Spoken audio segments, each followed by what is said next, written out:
Hi, everybody. Welcome to the Oregon Fan Show, the podcast where we talk with Duck fans and college football experts about the things that make us want to shout. Our guest tonight is Ryan Satkowiak of the Inside the Pylon podcast, a Midwest college football podcast covering the Big Ten and Notre Dame football. Ryan, welcome. Thank you for coming in tonight. Dale, it's a pleasure to be here with you. It's nice to be on the other end of this for a change. You've been on our show so many times. It's nice to be on yours here, sir. How are you? I'm outstanding. I went for a walk this afternoon and went to the gym in the sunshine, and that was great. Got a little pump on and spent some time with Choya the Wonder Dog. It's been a fantastic day. Anytime you can spend with the dog is a great day. Totally. Do you have one? I do. She was just zooming in around here somewhere. She's whenever I come down here to do any show, really, it doesn't have to necessarily just be our show. She hears my voice, and she just likes to hang out down here. But she's been getting a little crazy after dinner the last couple of nights, so she's running around doing something somewhere right now. Must have caught a squirrel or something. She tries her best. It's amazing how pumped up they can get. Choya is down here on the rug, and I fully expect that sometime during the show, she will warn our listeners that there's a squirrel or a cat in the neighborhood. Yeah, I know how that one goes. Yeah. Hey, we're looking live at the official baby of the Inside the Pylon podcast. Clinton couldn't be here tonight because Clinton Boring has some exciting news. He and his wife, Leah, welcomed a new baby girl just yesterday, Natalie Ann Boring. She was born yesterday at 9:08. She's, I think, 21 inches long and 7 pounds, 4 ounces. I got some length on this baby. We'll have to get her in the training room soon. The frame of an outside hitter. Or something like that. Totally. I can see it. Was Leah an athlete? Do you know? I think so. I don't know off the top of my head. I had this conversation with Clinton at some point, but I don't remember off the top of my head. Well, we'll have to have her on for a cameo sometime. And yeah. Congratulations to Clinton and Leah on this beautiful little child. We're very happy about her. And happy to welcome her to the show. So her first, Clinton's going to have to send us pictures the first time she attends a game at the Horseshoe.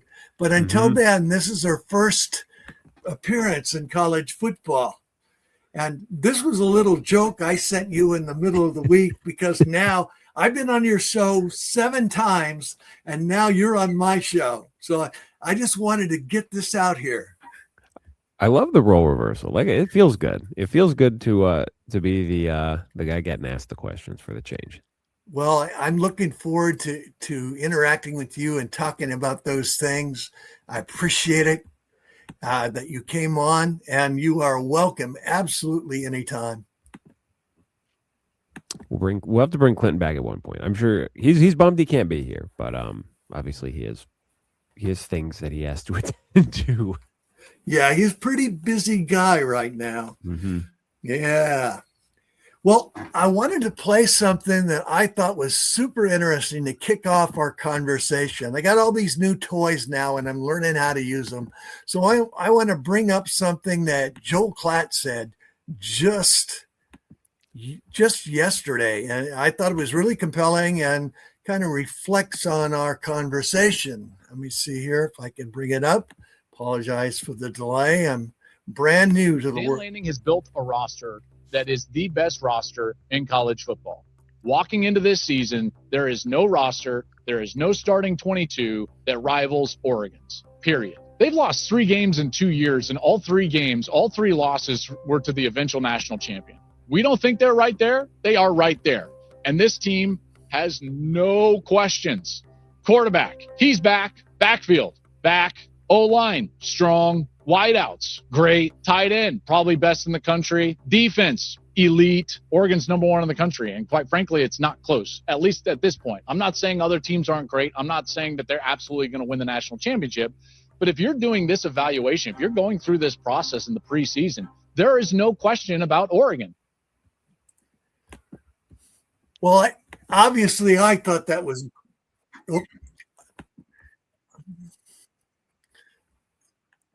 I sincerely apologize. Clearly, I have to get better at using my new toys.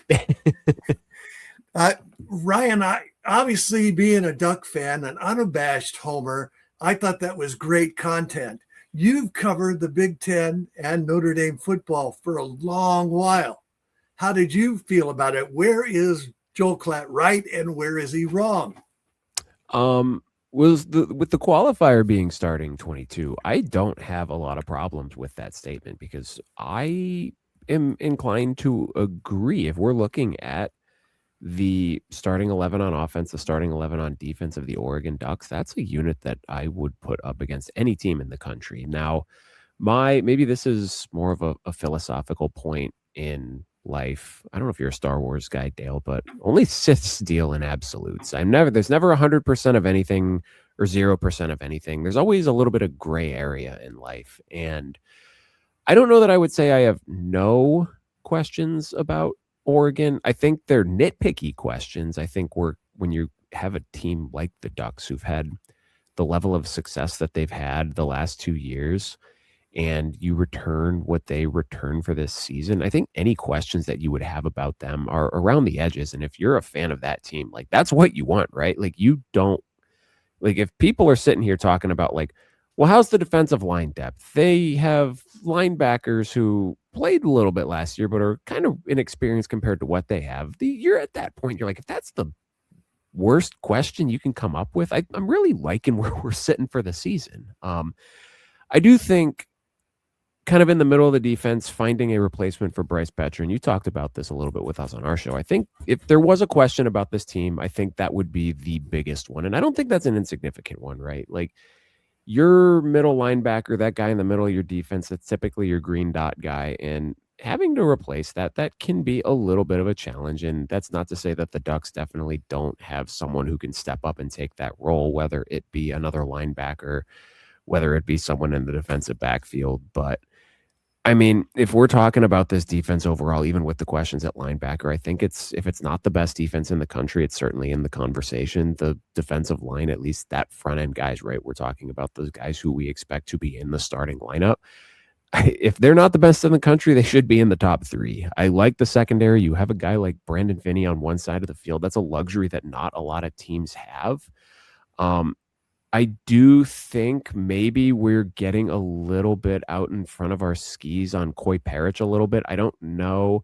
He's a talented kid, and I do wonder, he took a little bit of a step back with Minnesota last year, and I wonder how much of that is because of kind of the vanity project they were running with him, where it was, well, we want to keep this kid happy, obviously homegrown kid. People are going to come calling for him after the season. Let's put him on offense. Let's put him on special teams. Let's give him a reason to stay. And I wonder if that was just a little too much for him. But, he had some tackling issues last year. I don't think he's quite the same ready-made safety that Dylan Thieneman was coming in.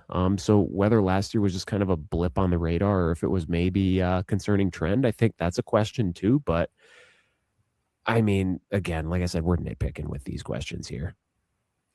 Jerry Mixon at the green dot linebacker spot, Koi Parich, they're in a prove it situation.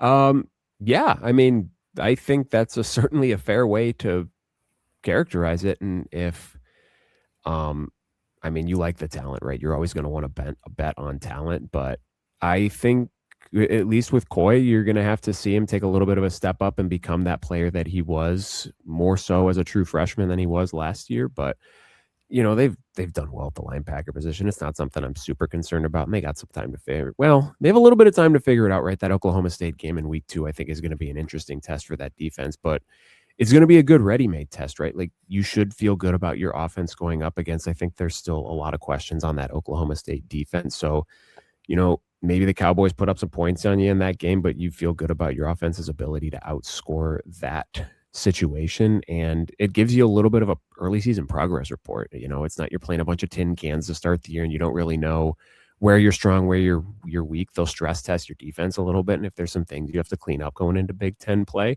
you'd rather have that in a situation where they'll get a couple points on us, but we should score a lot on that team too. They got some players, the Cowboys do. Drew Mestemaker led the NCAA in passing last year with about 4,300 yards. Caleb Hawkins had 25 rushing touchdowns and over 1,400 yards at running back. So it's just enough of a test. Yeah, for sure. And you want to talk about getting out in front of your skis, I think. And I think we'll talk about this in a little bit too. But it seems like with a lot of prognostications now, you're seeing a lot of people throw just some stuff at the wall because they want to take their shot in the dark to see if they can call that out of nowhere team, right? Who's going to be this year's Indiana? That conversation that we had all last year. And then, you have a team like Virginia that makes a run. That's maybe, even though they didn't make the playoff, it's a team that was still in the conversation towards the end of the year. And now it just seems like everyone's just trying to take their stab at who's going to be this year's Virginia. And you get some pretty wild prognostications with it. And I don't know how much of it is serious analysis versus just, well, I'm going to look really smart if I get this shot in the dark right type of thing. And I'm not a big fan of that. Bet on the 999 to 1 long shot. Yeah, right. It's I don't know if you're a soccer guy at all. It's the Leicester City in 2016 or whatever the year they came up from the second division. They got promoted and then they won the Premier League. It's like 5,000 to 1 long shots or something like that. Well, on your YouTube channel, which we have in the crawl, exactly how people can find you. We like to be generous with that. We like to celebrate our guests and make them the start of the show. But on your YouTube channel, you have now interviewed an expert from every one of the Big Ten teams. Mm-hmm. Who are you high on after those conversations? Who are you high on, and who are you worried about in the Big Ten? Oh boy, that's a loaded question, man. I get really excited this time of year because you're prepping for these interviews and you want to do your homework, right? Because you don't want to come in and just ask 5-word open-ended questions and be like, tell me about the quarterback play. It's like, okay, well, what about the quarterback play? So you do all this prep work on these teams and then you're looking at the good spots, you're looking at the warts a little bit, but obviously you get a little bit more excited about the good spots and you think, maybe that's a wart, but I could understand how this team can potentially overcome that situation. So I feel like I just get into a situation, and maybe it's just being out of football for so long now, right? You're just itching to see something and you get a little bit excited about everyone. And that's how you sit there and you're talking yourself into, damn, can I see Rutgers winning 8 games this year? And I don't think I'm quite there with Rutgers, but one thing I will tell you, I don't know. I won't say I'm high on them because I think there's a lot of people who are dangerously high on this team that I'm not quite ready to go there yet, but I am aggressively monitoring the Minnesota situation this year. I am high on their defense, at least the edges in the secondary. I think those are going to be good units. I think there's enough questions on the interior, especially in the Big Ten, right? You got a lot of teams that are really good at running the football. That could be a fatal flaw for this defense, but Anthony Smith, if he's not the best edge rusher in the country, he's certainly in the conversation, and I feel comfortable saying he's one of the 5 best edge rushers in the country. I think 12.5 sacks last year. He's a damn good player. Carter Menz, he had, I want to say 6.5 sacks last year, really kind of playing in a spot role. I think that was 6.5 sacks in 8 or 9 games. So on a per game production standpoint, he was really damn good last year too. They bring in TJ Bush from Cal, who's another fantastic edge rusher. Maverick Baranowski at linebacker. They got a lot of dudes at every level of this defense, and maybe the depth isn't where you would expect a contender in the conference to be. And obviously that's going to be a bit of an issue for them long-term going later into the season. But there's a lot of people who seem to be really high on Drake Lindsay, and I'm not sure that I'm there yet. Their offense was bad last year, and I think people are just kind of glossing over that fact. And a lot of that was injuries. The running back room was just a hot mess last year. Darius Taylor has not been able to stay healthy really the last 2 years. He's been in and out of the lineup, but when he is in the lineup, he is a dynamic playmaker at the running back position. They brought in A.J. Turner last year from Marshall, who was really good in 2024, but he hurt his knee in, I think, the second game of the season and ended up missing the entire season. So they just did not have a functioning run game for most of the season, which did not help the pass game at all. But Drake Lindsay, I think I did the math earlier today. I think he averaged 6.1 yards per attempt last season, which that is just a terrible number. So they have to get way better on offense. But with as high as I was a little higher on this defense than Clinton was. I think I had them as the 5th best defense that I ranked in the Big Ten. But with as good as the defense can be, if the offense is able to take, granted, it is a big step forward. That is a team that could be dangerous. I don't know if I'm willing to say playoff dangerous, but with some of the teams that they do play, they could put a scare into them. And I mean, go back to the 2024 season. They played Penn State. They took Penn State to the wire. I think that game-sealing drive that Penn State had late in the fourth quarter, they had Minnesota had Penn State in 4th down twice, and Penn State converted. So, I think the high water mark of the PJ Fleck era was 2019. They went 10-2, 10-3. I think it's on the table this year, but again, they're going to have to take a pretty big step forward on the offensive side of the ball. And then another team too, I was high on this team last year. I said they're going to be a playoff team at the expense of Ohio State. And speaking of prognostications that did not go well, I got that one wrong. I was pretty high on Washington last year, and maybe I was a year early on that. Their defense was really good last year.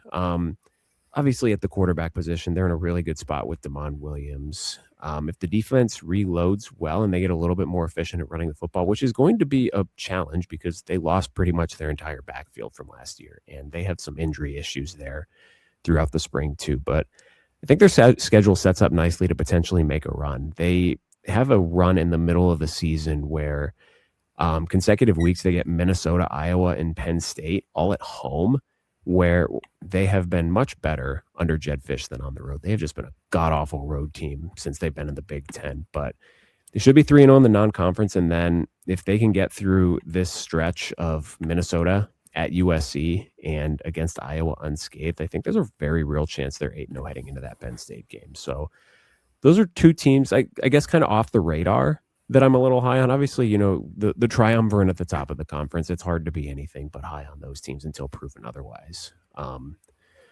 On the other side, Dale, the teams that maybe I'm not as high on, this is, we actually had this conversation yesterday. We did our USC preview, and I don't know that I'm necessarily low on them. Maybe this is just my personal Notre Dame bias. Maybe this is me pandering to the Oregon fans here, but I just have this weird feeling about them this year. I really like their offense, even with them replacing Lane and Lemon out wide. I think if we're anything with Lincoln Riley, he's going to have someone that they can get the ball to out wide.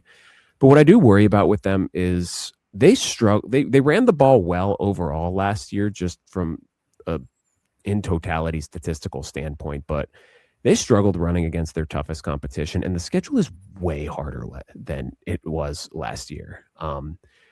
You look offensively, I guess if we're going to kind of synthesize this point, and I'm going to kind of explain myself here, the thing that I'm not sure about with USC is I don't know how much higher the ceiling is offensively than what they showed last year, because they were already really good last year, right? Their issues were not offensively last year, but that only got them 9-4. You still have Oregon on the schedule. You sub out Notre Dame, but you're adding in Indiana and Ohio State. So for them to take a step forward this year, I think it's going to have to come from the defense. And I just don't know how I feel about that unit. There's a lot of talent, and I think if there's anybody who is capable of fixing the defense, who's capable of coming in and saying to Lincoln Riley, look, the way you practice to get your defense ready is not good enough. You have to change X, Y, and Z. It's going to be Gary Patterson. He has the credentials to do it. He has the cachet to look Lincoln Riley in the eye and say, look, man, what you're doing is not good enough. This needs to change. But I don't remember who I saw tweet this. It was a couple of weeks ago, and I regret that I'm not able to give proper credit. But the tweet was basically the way that Lincoln Riley is talking about Gary Patterson reminds me of the way that Charlie Weiss talked about John Tenuta. So that would be when both were at Notre Dame. So this would have been mid-2000s when Notre Dame's defense was just god-awful and they could not get anything right. So I think with USC this year, I think it's going to go one way or the other. I think the defense is going to take a big step forward. They are going to kind of supplant either Indiana, Oregon, or Ohio State in kind of that top 3 of the conference. They're going to shock one of those teams, or they are just going to crash and burn, and it is going to be an ugly mess and probably signal the end of the Lincoln Riley era if it goes that way. I just don't know that there's going to be an in-between there. Lincoln Riley gets fired if the Trojans lose blank games. I think it would have to be 5. So we were talking about this with Ryan. Well, I shouldn't say we, because Clinton has abdicated all podcasting responsibilities at this point. But I was talking with Ryan Abraham about it yesterday, and I kind of phrased the same question to him because, the way that he talked coming into the season, it raised a lot of eyebrows. Our championship window is now open. I'm like, what do you mean your championship window is now open? You've been there for this your 5th year here.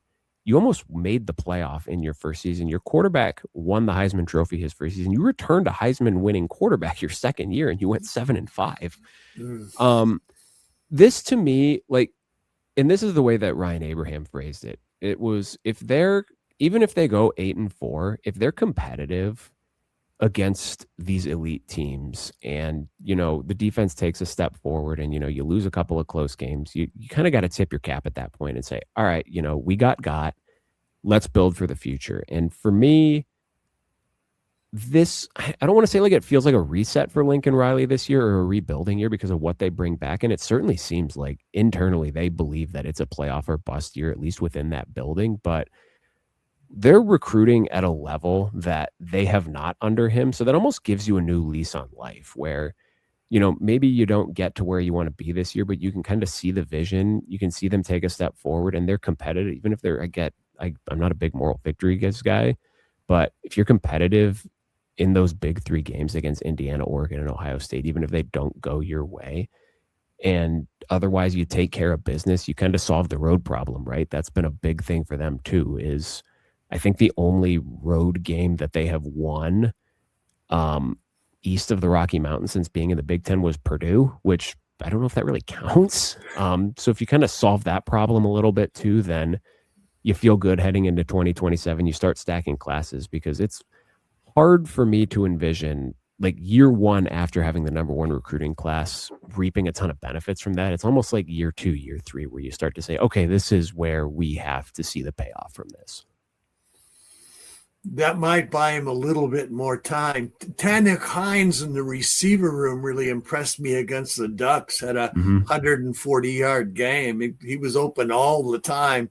I'm intrigued to see how Jaden Maeva will do as a 4th-year starter.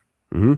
Yeah, it's not too often you get to see that in college football these days. And that was kind of the conversation that we had too a little bit yesterday was it was just kind of jarring the last couple of years with USC. And, Maeva took a step forward last year, but the year after Caleb, where it was Miller Moss for, 3/4 of the season. And then Maeva comes in and gave him a little bit of a spark, but still kind of had a turnover problem. Just seeing fine quarterback play in a Lincoln Riley offense when, he finishes up at Oklahoma going Baker Mayfield to Kyler Murray to Jalen Hurts to Caleb Williams. It was a little weird to kind of see that downturn that we saw in the 2024 season. He lost his quarterback mojo just a little bit. Mm-hmm. Yeah. I mean, and, look at Dabo too, right? If you don't have a generational quarterback out there, that's kind of one of those things that can paper over a lot of other issues. Ryan Statman Satkowiak bringing the heat to the Oregon Fan Show. I appreciate it. Now, speaking of quarterbacks, I think this is a golden year for quarterbacks nationally. We've got some really interesting names on the horizon and several guys who are vying to be the Heisman Trophy winner, the first pick in the draft. CJ Carr is supposed to nose out Julian Sayin, Darian Mensah, and Dante Moore for the Heisman. Which Big Ten quarterback is going to make that Mendoza-sized rise and steal it from them? Or will it be Jeremiah Smith? So I think Jeremiah Smith is in a fascinating position this year with that offense. He already led the Big Ten in receiving yards last year as a sophomore, and that was with Carnell Tate kind of sort of running with him, even though, the last 6 weeks of the season last year, he was out of the lineup, in the lineup. Will he, won't he? But, there's a lot of talent still in that receiver room, but it's unproven potential. And, even with him being the focal point of that offense, right? That's always kind of the thing that you hear. Well, who's going to take the pressure off of him?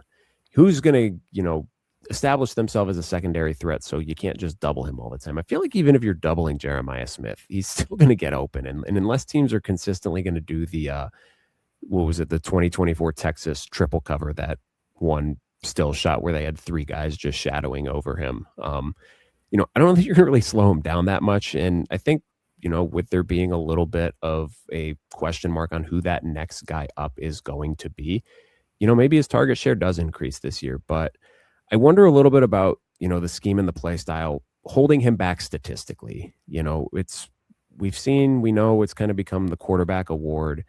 And I don't say this to say as a dig at Fernando Mendoza, who was awesome last year, but it's not like his stat line last year was so gaudy where you look at it and you're like, this guy is the no doubt about it Heisman winner. That very much felt like, this is a wide open race. It's a guy who had a fantastic year for the surprise number one team in the nation. He's your Heisman Trophy winner. So it almost feels like at this juncture for a non-quarterback to win this award, you have to truly have a magnificent season. And I just don't know if Ohio State's going to run a fast enough pace to make that happen. Now, if we're going off the wall, we're talking that Mendoza-ish rise, right? This is your prognostication that doesn't necessarily make a lot of sense because it's someone coming out of nowhere. And I know I'm going to get ridiculed for this because of the year he had last year. But I look at a guy like Bryce Underwood. I know it's a different league. I know the schedule is way harder. And it's not like, this is not me saying I'm super high on Bryce Underwood. This is just kind of spitballing here. But, I didn't know he didn't show a lot last year that gives you confidence in his passing ability. But you look at Kyle Whittingham and Jason Beck's Utah offense. They finished fourth nationally in yards per game last year and points per game last year. They made it seem like they're going to use Bryce kind of similar to how they did Devin Dampier, who finished with 3,200 total yards and 34 total touchdowns last year. Probably will take a little bit more than that to get truly in the Heisman conversation. But if Bryce Underwood is a focal part of that offense, he takes a big step forward as a passer. We've already seen what he can do as a runner. Maybe they shock Oklahoma to start the season. Maybe they clip Indiana or Oregon or Ohio State at the end of the year, and Michigan finishes 10-2 and they're in the playoff conversation. That certainly would qualify as a situation where you would have that guy in the Heisman discussion. So this isn't me saying that's going to happen, but if we're looking for kind of an off-the-wall guy, kind of a fast riser, a guy who's not necessarily on the radar, he certainly has the skill set. And he has a quarterback coach now, which is nice for him. But we'll see if he's able to put it together this year. I love Kyle Whittingham as the hire at Michigan. I think he's absolutely perfect culturally, and he will be great for Bryce Underwood. Because they'll utilize what he does best, his running ability and his toughness. They'll surround him with good tight end play, a stout offensive line, and a tough defense. And he'll look better than he ever has by a wide margin. Yeah, and he feels like the guy that Michigan needed right now. And I get the the culture fit is always going to be a thing when someone comes from a part of the country that's drastically different to where they're asking him to coach now. Is a guy who's never coached west or east of the Rocky Mountains. And I think even in his playing career, he spent a year or two in New Orleans, but otherwise the rest of his playing career was out west. So it's a new situation, but given what the Michigan athletic department has gone through the last couple of years, they needed more than anything a adult in the room. And I say that to describe Kyle Whittingham in the most complimentary way possible, right? This isn't like he's a game manager as a coach. Like, no, he is a serious individual who can lead a program, who can be a CEO of a program. And that is the type of leadership that institution desperately needs right now. I absolutely agree. And the Heisman loves a dual threat quarterback. Jayden Daniels being a sterling example. Yeah. Mendoza got it because he was a likable guy who made all the big plays and played on an undefeated team. That is, unfortunately, that seems to be, I mean, unless you have a truly like a Lamar Jackson type season, like that kind of seems to be the qualifier, right? Like, is your team in the playoff conversation? And, at least with 12 teams, that opens the field a little bit more than it did in the 4-team era. But Yeah, it felt kind of like last year that they almost defaulted a little bit to here's the best player on the number one team in the country, so let's give him the Heisman. Some Heismans are more iconic than others. Some Heismans, you just say that's the guy, he earned it on the field. And Mendoza was a great player for the Hoosiers. Absolutely their leader, absolutely the number one reason they went undefeated and won the championship. But yeah, his numbers are not like historic.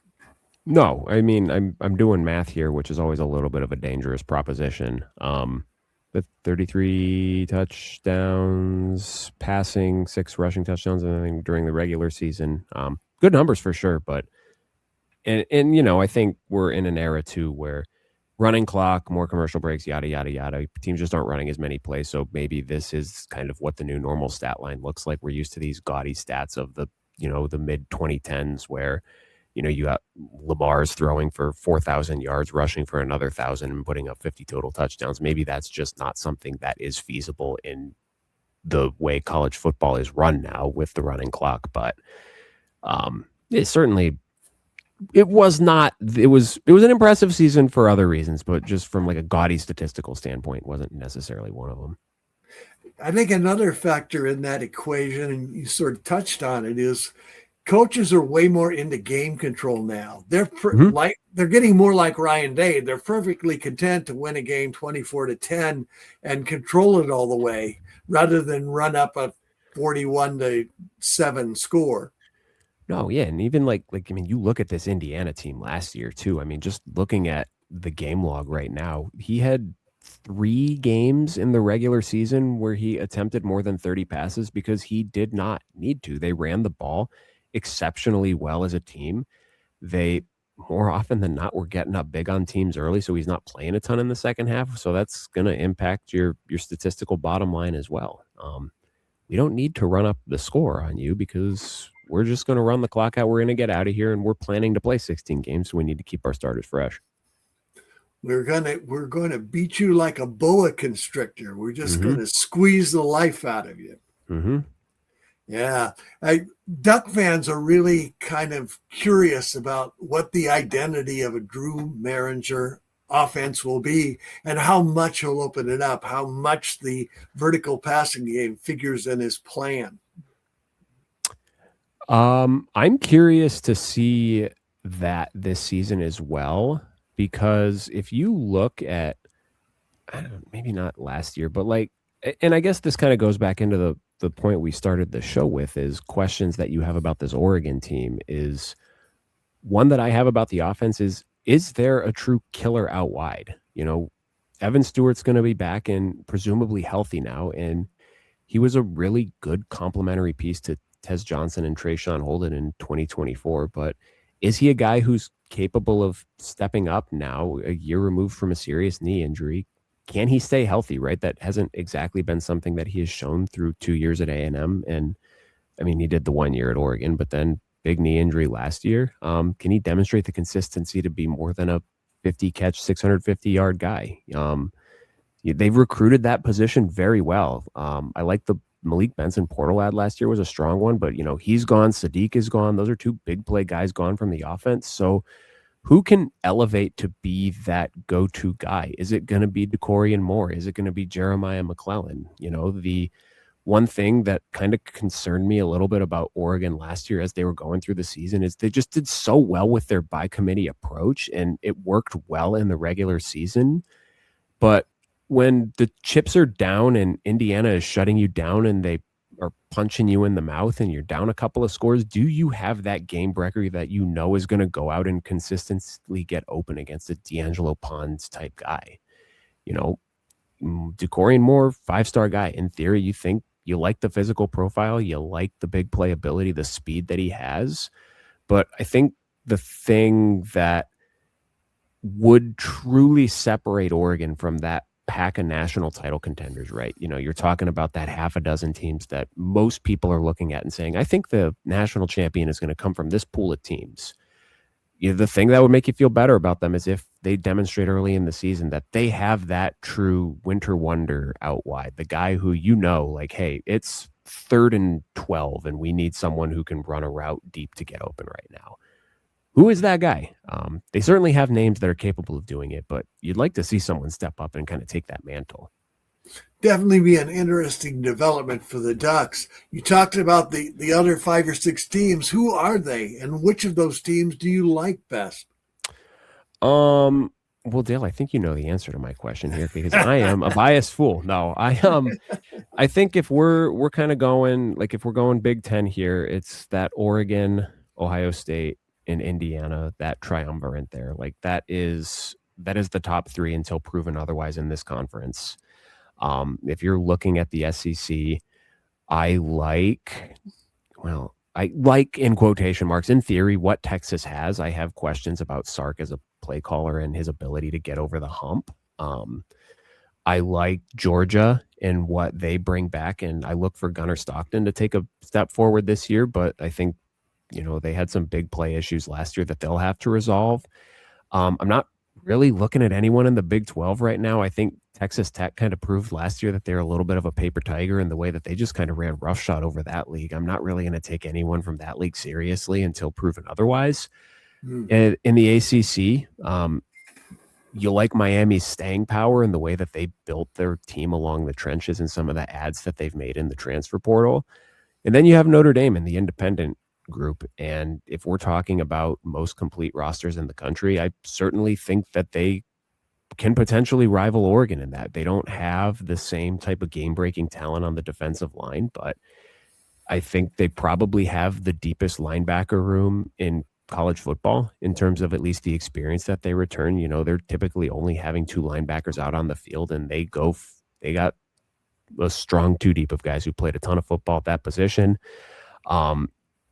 If Jeremiah Smith isn't the best player in college football, I think it's Leonard Moore. And, we're talking about Brandon Finney shutting down half a field. Leonard Moore, you can put him wherever. Like, that man is a true eraser. And we saw it last year against USC where they put him in the slot against Mekhi Lemon, a position that he never plays. He is typically that boundary side corner. And they put him in the slot, and 80% of the game he was shadowing Mekhi Lemon and more or less took him out of the game. Just a phenomenal player. Probably, if it's not the best safety tandem in the country, it's certainly in the conversation. They have the quarterback.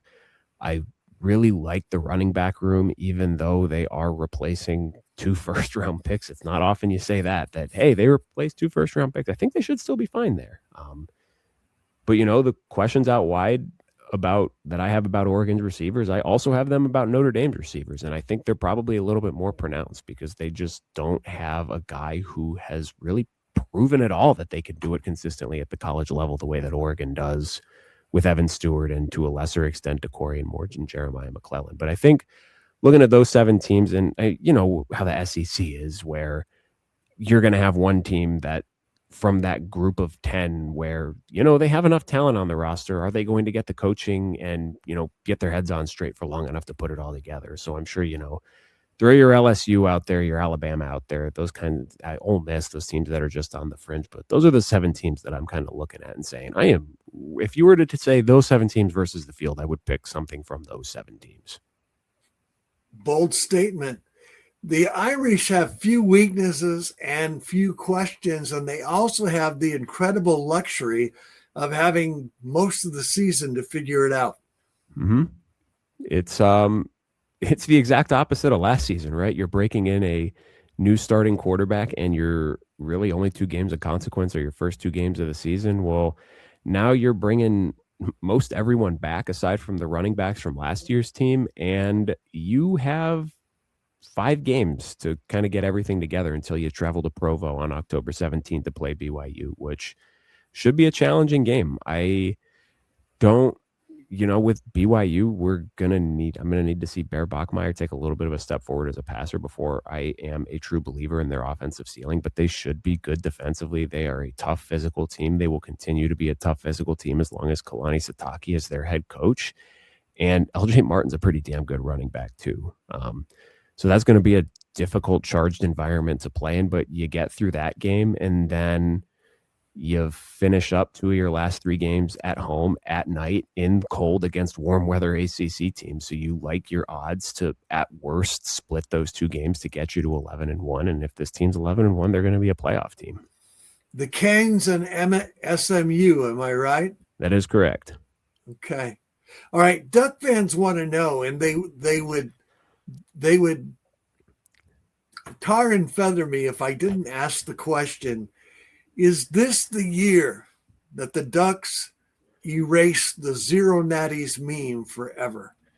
Oh, man. I don't know if it's the year, because it's so hard to make that proclamation, right? Because there's so much that goes into winning a national title. It's so hard to do.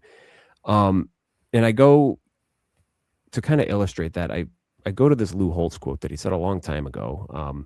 You don't need to be the best team in the country. You just need to be the best team on the stadium in that day. And I think if you look at the 2-year body of work for Dan Lanning, I think you can make a legitimate argument that they've been one of the 2 best teams in the country in totality the last 2 years. They just happened to run into 2 separate situations in the playoff where they didn't happen to be the best team in the stadium on that day, right? You know, you have the 2024 Ohio State team that was pissed off and on a mission. You have the Indiana team last year that was as big of a team of destiny as we have ever seen in college football. Like, sometimes you just run into a mythical force that stops you short. And there's so much luck that goes into it too, right? You need to stay healthy. You need to have a situation where you get the right guys back for the right year. Or, you know, if you get the right guys back and you have a question mark, you have someone that steps up. Like, the amount of breaks that it takes to get over that hump, it's more than just kind of the roster construction. So I think if it's not this year, I think it's going to happen sooner than later for Oregon and Dan Lanning. He's recruiting as well as anyone in the country. He's replaced coordinators as well as anyone in the country. He's winning at a clip as high as anyone in the country.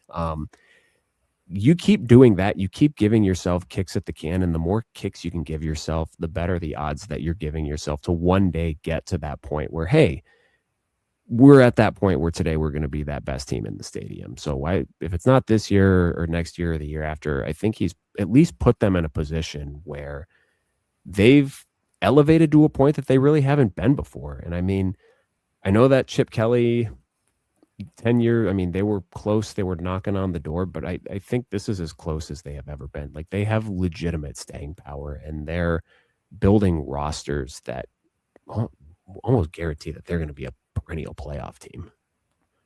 It feels like that to us out here, and we're pretty happy with Dan and the state of the program. Just a matter of getting over that hump. I saw an interesting stat the other day. Indiana last season, 8 fumbles on the season. Guess how many they lost? I'm going to say 0. They lost 1. I was going to guess 1. Dang it. But, you know, it's incredible. Now, obviously, they were a great team, disciplined. They executed well. They were extraordinarily well prepared. They ran the table. But it just illustrates you still have to have, as you were saying, that measure of good fortune. All the balls that hit the turf all season went their way. Now, some of that is hustle, but some of it is the fact that the ball has pointy ends. Yep. We just did you ever watch the Christopher Nolan Batman movies? I have not. I love movies, but I haven't seen those. There's the Harvey Dent. He's got his 2-headed coin, and you know, when they replaced Rachel with, I think it was Katie Holmes in the first one, and then replaced her with Maggie Gyllenhaal in the second one, like no one would notice. But there's a point he makes a comment where he's, you know, I'm not leaving it to chance I make my own luck, because he does his coin flip and he says, heads, I'm going to do it. And it's always going to come up his head. So it's those good teams, right? Like, it's luck, but when you're that good, you're that prepared, you kind of make your own luck too. It's both. I mean, I'm not taking anything away from the Hoosiers. I'm just saying, to get there, things have got to go your way in critical moments. I think about the catch that Omar Cooper made. Oh my gosh. Yeah, sure. In the back. I mean, that was an incredible play. Oh yeah. But physics defying. Yes. This season came down to that play, or the great play that Mendoza made to Elijah Surratt in the Iowa game. They were great plays, and they made them, but they made all the great plays. Yep. And a national championship team has to have that kind of a year, and they have to have it for 25 weeks. Yep. Can't switch it off. Okay, have you guys picked your destination for the 2026 Inside the Pylon tour? So not officially.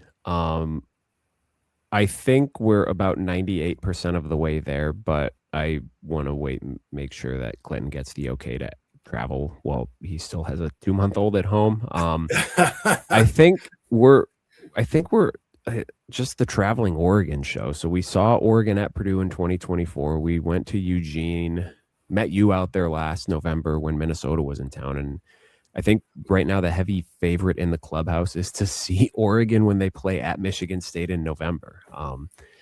So we try to target that Friday game just because we don't want to miss too much of the Saturday action. And then just with, Clinton's new child this year, that shorter trip is going to be easier, especially later in the year, right? That kind of took September and October a little bit out of the equation for us and kind of limited just the overall inventory of games with that. But short trip for him, I'm only about an hour away from East Lansing, so I'm pretty stoked about that because that's, as long as it doesn't snow that weekend, it's going to be an easy trip for me too. But I think it's not official yet, but I am about 98% sure that it is going to be the third straight year we see Oregon play somewhere. Well, great choices every time. I commend you on your streak of the ITP tour choosing the Ducks. That really that's going to be a great atmosphere. I mean, for sure. Michigan State's outlook, I'm not sure, but Friday night in East Lansing and, on the heels of a game against Michigan in the Autzen Stadium, that's a challenge for the Ducks and a potential trap game. I am extremely tempted hearing you talk about crashing that party and meeting you guys in East Lansing. Well, it'd be a good time, Dale. It would be a great time. But the trap game, that was the thought that we had in 2024 when they were going to play Purdue, because it was 6 days after the Ohio State game. They're like, well, yeah, this is going to be a long road trip. They're going to be on an emotional high after they beat Ohio State. And this is a prime letdown spot. And I think we greatly oversold how bad Purdue was going to be in 2024. And I think there's a chance that this Michigan State team might maybe not be that bad, but I don't know that they're going to be particularly good. And that's either going to be a situation where it's just kind of a dead because that's the second last game. Shoot, man, that's the Friday before Thanksgiving. So that's going to be a tail end of November. And if Pat Fitzgerald's squad is on 3 wins by that point in the season, there may not be a whole lot of atmosphere there. Or, maybe they have a big year. They're challenging for a bowl game, and Friday night before Thanksgiving, everyone's a little liquored up and they're ready to see an upset.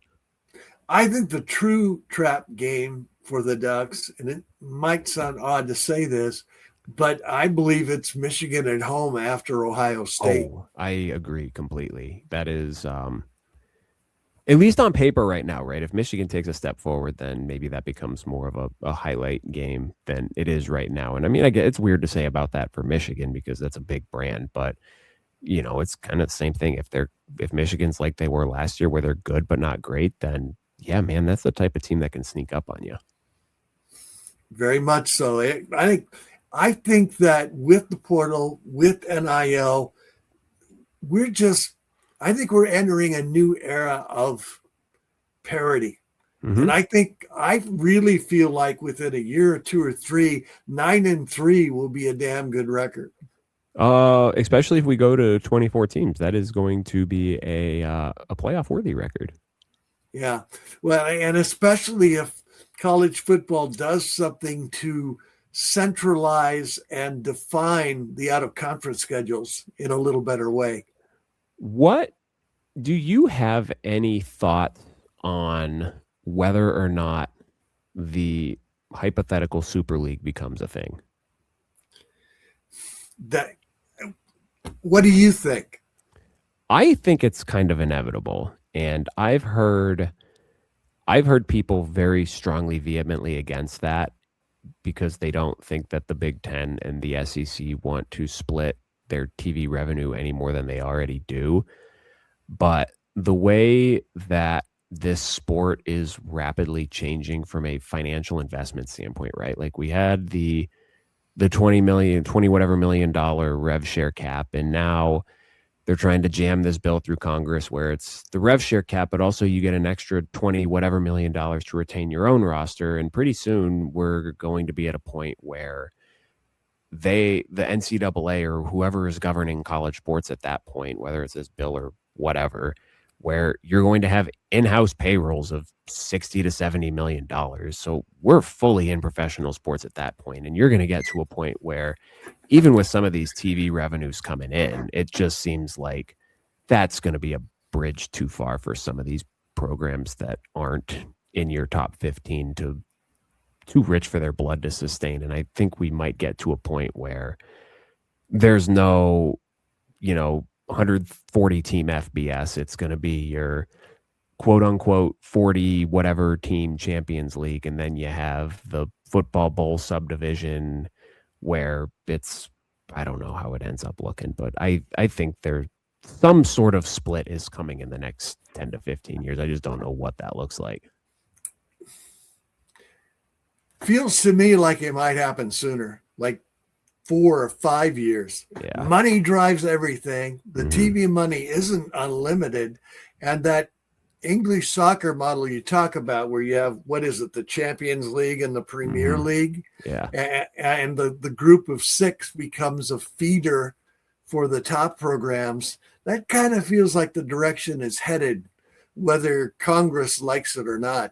Well, and I think the other issue you have too with the TV money is you had this situation where over the 3, 4, 5, 6 years ago, the Big Ten and the SEC further consolidated their grasp on the top brands in the sport, and these TV executives were like, "Well, this is freaking cool. We're going to get some awesome TV matchups." And now you're in a situation where no one wants to play out of conference games because they're afraid of what it's going to do to their playoff resume. And like I don't remember if I texted this to Clinton or someone else. Like, I think NBC was kind of sending a message to the Big Ten this year when they put 4 Notre Dame games in prime time instead of just keeping that 3:30 slot, that they're not super thrilled with the scheduling inventory that they've gotten from the conference.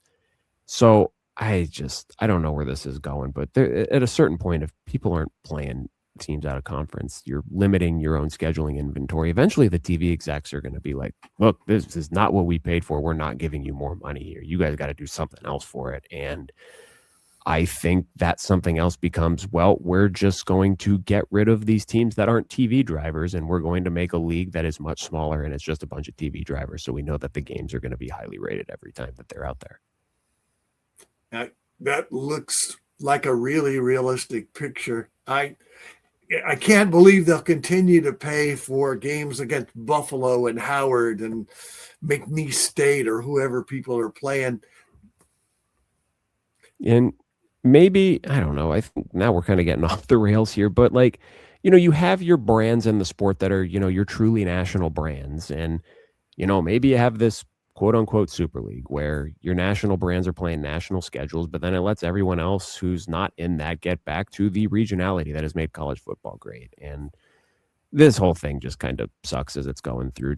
And maybe I'm getting old, Dale. I don't know, but I yearn for when I was in high school and it was just, you got your Big East football and your ACC football on at 9 a.m. Pacific time. You're watching it with breakfast, and then you get some of the games throughout the day, and then you get your West Coast football at night, and then you get the real late West Coast football at night too. And now it's just, you got Michigan State fans staying up till 3 a.m. to watch an 11:30 kickoff in LA. You have me, the last time I watched Notre Dame play last year, the game ended at 2:30 when they were playing in front of 15 people at Stanford. It's just, it's gone too far. And, I'm sure that there's going to become kind of the point of no return where it turns a lot of people off from the sport. And I'm kind of sad thinking about that as a realistic possibility.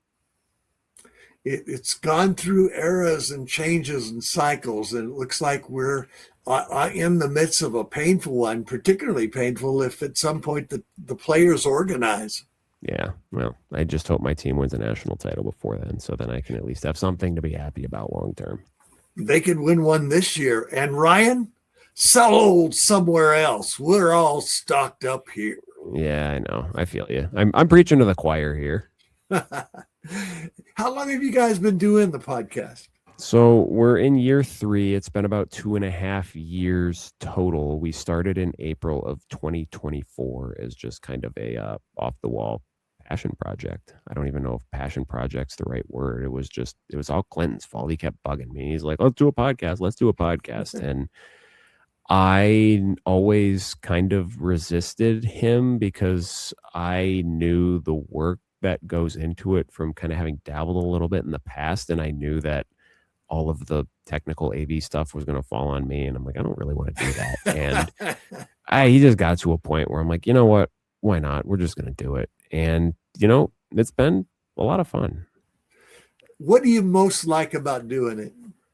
Well, that's a good question. I think a couple of things, and maybe it's a little hyperbolic to call this sport just like a religious experience for me, but I don't know if it's something about the pageantry of the sport that pulls me in ways that just you don't really get in professional sports. I don't know if it's just like college football is really like the first sport thing that I fell in love with because of my dad. Like Notre Dame is the only thing that I got from him sports wise. Like he wasn't a big NFL guy, wasn't a big baseball guy. So everything that I got otherwise was just me finding on my own. But college football was the one thing that I got from him. And I think the tribal nature of it is it's something. I don't know if it's good, but it's been a fun outlet for me, just speaking for myself, to kind of consume and digest this sport in a way that I love, but it's not just listening to other people talk. Because then when you're talking into the microphone, it gives you that outlet, right? It's not just, listening to two guys who you've never met talk and you're screaming at your radio like, I agree or I disagree. It's an outlet to rant a little bit too. And for me, like I did the sports journalism in college and then a couple of years post-grad. So it's been a way for me to scratch an itch that I sometimes get. And I kind of miss it sometimes. I don't miss it a lot of times, but it's on my terms too, right? It's not like you're going out and you have to do this from 9 to 2 on a Friday night. The schedule can get a little bit much sometimes. Like on a Tuesday, you have a long day at work and, you come home, especially after the season, man. You get into the February and March, it's like, what the hell are we going to talk about today?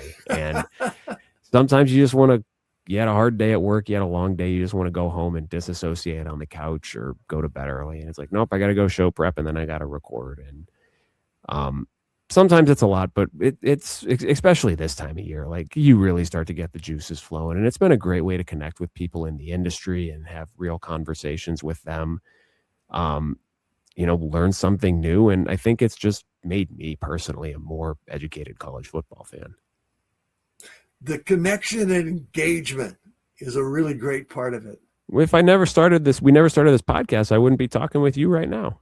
Hey, what's your favorite moment from the show other than talking with me? Oh man. I think the first year we did it in 2024, having the 4 Big Ten teams and Notre Dame in the playoff it was a cool experience and a way to kind of bring the show in. And definitely enhanced how I kind of took in that first playoff. And then, me being a Notre Dame fan, Clinton being an Ohio State fan, in the first year of our show, us getting that as a national title game was definitely a unique experience. And I ended up kind of hating how it played out, but it was pretty cool how that ended up working out the first year. What do you love about Clinton Boring as a sidekick? Oh, he just talks a lot, man. Like there's never a quiet moment on the show with him. He puts a lot of work into the social media aspect of it, which is nice for me because I have gotten so far away from Twitter the last 3 years. I just can't really stand going on it. It's a cesspool. It's not great. And it's all like, I'll have it on my phone. I turned off all the notifications so I don't at least get notified by anything other than our DMs. But like I'll pop onto it every now and then, and he'll post something, and I'll read through the mentions, and it's just like, what? How is a simple question about who's more likely to be in the playoff this year, Iowa, USC, or Michigan, turned into a fest where people are screaming obscenities at each other? Like, it was a simple question. But he, like, from like a content planning standpoint and a, just the social media aspect of it, he puts in a lot of work, and I'm super appreciative of that, because it's nice to have kind of defined roles within what we're doing, me taking a little bit more of the production standpoint and him kind of doing a little bit more of the front facing standpoint. And I think that's allowed both of us to lean into our strengths a little bit more. And when we kind of meet in the middle to actually do the show, I think more often than not, it always goes pretty well. You guys have kind of a Felix and Oscar dynamic. I mean, he's incredibly engaging guy, a very, and you are very cerebral and analytical. I think that's a fair way to describe it. Well, okay, what has doing the show taught you about yourself and the art of engaging an audience? Honestly, a lot more than I ever thought.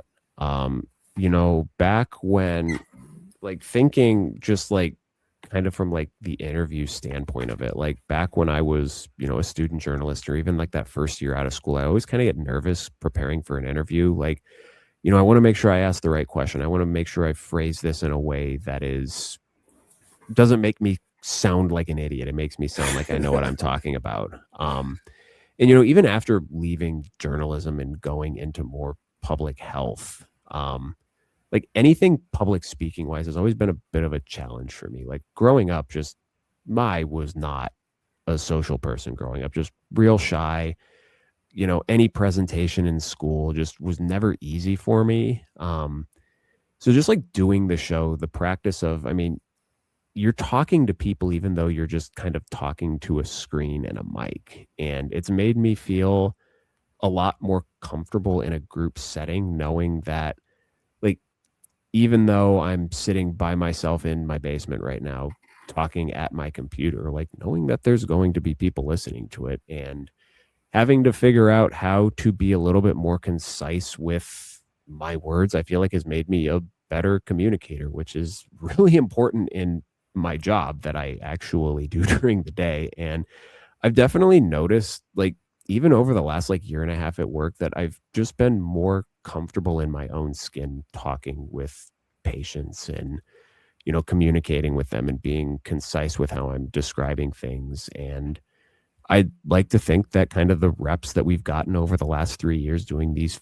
fall preview series, like, it's just made me a better interviewer. I feel like we've gotten, like, I don't have time to do this, but I kind of want to go back and listen to just one of our first fall previews that we did in 2024 and compare it to now, because I feel like that was so choppy back then. And I feel like our flow has gotten a lot better, and these interviews have become more conversational as opposed to just like, here's a question, there's an answer. Here's a question, there's an answer. And it's just, for me, just kind of reinforcing, just be myself. Like, I feel like there's a lot of garbage out there now where people are just going to say something dumb or inflammatory for attention, for clicks, whatever. And I've never wanted that to be us in our show. Like, I pride myself in saying what I believe and having reasons for why I believe that, not just saying something because, well, damn it, that's going to be a good soundbite or anything.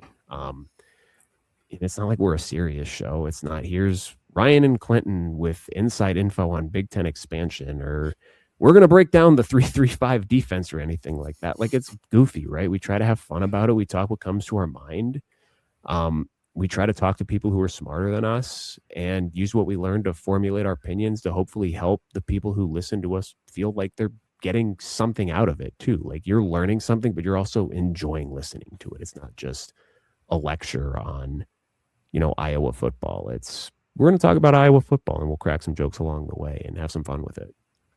I like the way you do that, and I like what it's taught you. I'm finding that I'm a better communicator with my wife because I'm doing this show. For sure. Yeah, I get that too. Like, in-home communication, like, you practice talking, and it helps you in other aspects of your life too. That's awesome. Well, I can't wait to see where you are in another 2 or 3 years, and I'd really love to hook up with you and Clinton later on in the year and have some more conversations. Dale, you know we are always going to make time for you, sir, and I'm sure Clinton is going to be chomping at the bit to get on this show too. Well, congratulations again to Clinton and Leah on the birth of that beautiful baby, and we thank you